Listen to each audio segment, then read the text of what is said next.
Level cross.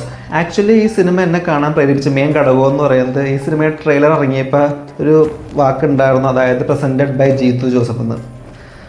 അതായിരുന്നു മെയിനായിട്ട് എന്നെ ഈ സിനിമ കാണാൻ സ്വാധീനിച്ചത്. കാരണം എനിക്ക് മൂപ്പരുടെ മിക്ക കഥകളും മിക്ക സിനിമ എനിക്ക് അന്യായം ഇഷ്ടമുള്ള ഒരാളാണ്. ബട്ട് തിയേറ്ററിൽ പോയ സമയത്ത് ഈ പേരൊക്കെ ഇത് കാണിക്കുന്നുണ്ടല്ലോ, അതൊന്നും ഞാൻ ഈ ജീത്തു ജോസഫിൻ്റെ പേര് എനിക്ക് കാണാൻ സാധിച്ചില്ല. അതുപോലെ തന്നെ ഇതിൻ്റെ സ്റ്റോറി, സ്ക്രീൻ പ്ലേ, ഡയറക്ഷനൊക്കെ അർഫാസ് അയ്യൂബ് എന്ന് പറഞ്ഞ ആളാണ്. അത് പറയാനിരിക്കാനും വയ്യ, ആളെക്കുറിച്ച് കാണാൻ നന്നായിട്ട് ഈ സിനിമ ആൾ ചെയ്തു വെച്ചിട്ടുണ്ട്. ഇതിപ്പോൾ ഒരു ത്രില്ലറാണെന്ന് വെച്ചാൽ ത്രില്ലറാണ്, ഹൊററാണെന്ന് വെച്ചാൽ ഹൊറർ ടച്ചും ഉണ്ട്. അതായത് ഒരു കഥക്ക് തന്നെ മൾട്ടിപ്പിൾ ലെയേഴ്സ് ഈ സിനിമയ്ക്ക് വന്നിട്ടുണ്ട്. ആകെ ഒരു 5 പേരെ എങ്ങാണ്ട് ഈ സിനിമയിൽ കാണിക്കണുള്ളൂ, ഈ സീൻസിലും ഫ്രെയിംസിലും മിക്കതും. ബട്ട് അത് നമുക്ക് ഫീൽ ചെയ്യില്ല, കാരണം ഈ സിനിമ നല്ല രീതിയിൽ തന്നെ കഥ പറഞ്ഞു പോകുന്നത്, എല്ലാവർക്കും മനസ്സിലാവുന്ന രീതിയിലാണ് ആ കഥ പറഞ്ഞു പോകുന്നത്. ഈ കുറേ ട്വിസ്റ്റ് ഉണ്ട്, തുടക്കം മുതൽ അവസാനം വരെ മിക്കയിടത്തും പല പല ട്വിസ്റ്റുകളൊക്കെ ഇങ്ങനെ വന്നുകൊണ്ടിരിക്കും.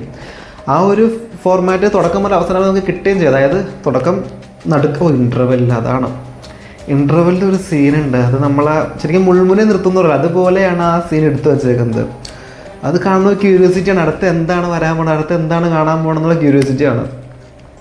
ക്ലൈമാക്സ്, അതുപോലെ തന്നെ ക്ലൈമാക്സ് രക്ഷയില്ലാത്ത ക്ലൈമാക്സാണ്. ഒരു ഫീൽ ഗുഡ് പടം പ്രതീക്ഷിച്ച് ആരും ഇതിന് പോകരുത്, ആരും ഇതിനങ്ങനെ പോവുകയില്ല. കാരണം ഫീൽ ഗുഡ് അല്ല, മാസ് മസാല എൻ്റർടൈനർ അല്ല, ബട്ട് ഇതൊരു എൻ്റർടൈനറാണ്. ഇൻ ദ സെൻസ് കഥ ഇഷ്ടപ്പെടുന്നവർക്ക് നല്ല എൻ്റർടൈനർ. കഥ കണ്ട് സിനിമ ഇഷ്ടപ്പെടുന്ന ഒരാളാണെങ്കിൽ ഈ സിനിമ എന്തായാലും നിങ്ങൾക്ക് വർക്കാവും, കാശ് വെറുത്തുമായിരിക്കും. എനിക്കിപ്പോൾ ഈ ത്രില്ലർ ആയതുകൊണ്ട് തന്നെ എനിക്കിതിനെക്കുറിച്ച് ഈ കഥ അധികം വിവരിക്കാൻ പറ്റില്ല. കാരണം നിങ്ങൾ പിന്നെ പോയി കാണുകയാണെങ്കിൽ അത് നിങ്ങൾക്ക് അരോചകമായി തോന്നും. ഒരു ട്വിസ്റ്റ് കണ്ടു പോയിട്ട് കാര്യമില്ലല്ലോ. അപ്പോൾ കാണാത്തവരുണ്ടായാലും എന്തായാലും പോയി കാണും. കാരണം ആസിഫ് അലിയുടെയൊക്കെ പെർഫോമൻസ് എന്നൊക്കെ പറഞ്ഞ് രക്ഷയില്ലാത്തതാണ്. ഒരു BGM, അതുപോലെ തന്നെ ഈ സിനിമയിൽ മ്യൂസിക്കും ഉണ്ട് ബാക്ക്ഗ്രൗണ്ടിൽ കുറേ ഒബ്വിയസ്ലി ഉണ്ടാവുമല്ലോ.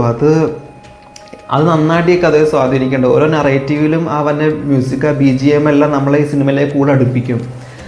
നിങ്ങൾ കാണാത്തവരായിട്ട് എന്തായാലും പോയി കാണാൻ. ഇത് കഥ ഇഷ്ടപ്പെടുന്ന ആൾക്ക് ഈ സിനിമ വെർത്താണ്. അതുപോലെ തന്നെ കണ്ടവർ അഭിപ്രായം പറയുകയല്ല, അല്ലാത്തവർ പോയി കാണുക.